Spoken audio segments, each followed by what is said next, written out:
এদিকে সর্বস্তরের বিএনপি নেতাকর্মীদের প্রত্যক্ষ ভোটে নরসিংদী জেলা বিএনপি সাধারণ সম্পাদক পদে মঞ্জুর এলাহী নির্বাচিত হওয়া তাকে শিবপুর উপজেলা সর্বস্তরের মানুষ সংবর্ধনা দিয়েছেন। গতকাল শিবপুর বাসস্ট্যান্ডে সংবর্ধনা অনুষ্ঠানের আয়োজন করা হয়।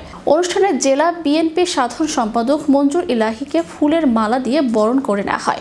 সংবর্ধনা অনুষ্ঠানের সভাপতি আব্দুর রশিদ মাস্টার, শিবপুর উপজেলা বিএনপির সিনিয়র যুগ্ম সম্পাদক তোফাজ্জল হোসেন চেয়ারম্যান, শিবপুর পৌরসভা বিএনপির সভাপতি ও সাধারণ সম্পাদক সহ ছাত্রদল, যুবদল, স্বেচ্ছাসেবক দল সহ সকল অঙ্গ সংগঠনের ও ইউনিটের নেতাকর্মীরা উপস্থিত ছিলেন। সংবর্ধনা অনুষ্ঠানে বক্তারা বলেন, গুলশান চেয়ারপারসনের কার্যালয়ে নরসিংদী জেলা বিএনপি যুগ্ম আহ্বায়ক, উপজেলা ও পৌরসভা সুপার 5 ইউনিয়ন ও ওয়ার্ড সভাপতি এবং সাধারণ সম্পাদক নেতৃবৃন্দের গোপন ব্যালটে বিপুল ভোটে মঞ্জুর এলাহীকে নির্বাচিত করে সর্বস্তরের নেতাকর্মীরা। অনুষ্ঠানে প্রধান অতিথি হিসেবে ভার্চুয়াল অংশ নেন বিএনপির ভারপ্রাপ্ত চেয়ারম্যান তারেক রহমান।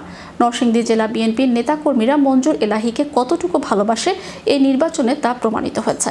সাধারণ মানুষের কল্যাণে, দলের কল্যাণে ও বিএনপির রাজনৈতিক ভিত্তি নরসিংদীতে শক্ত করার একমাত্র হাতিয়ার মঞ্জুর এলাহী।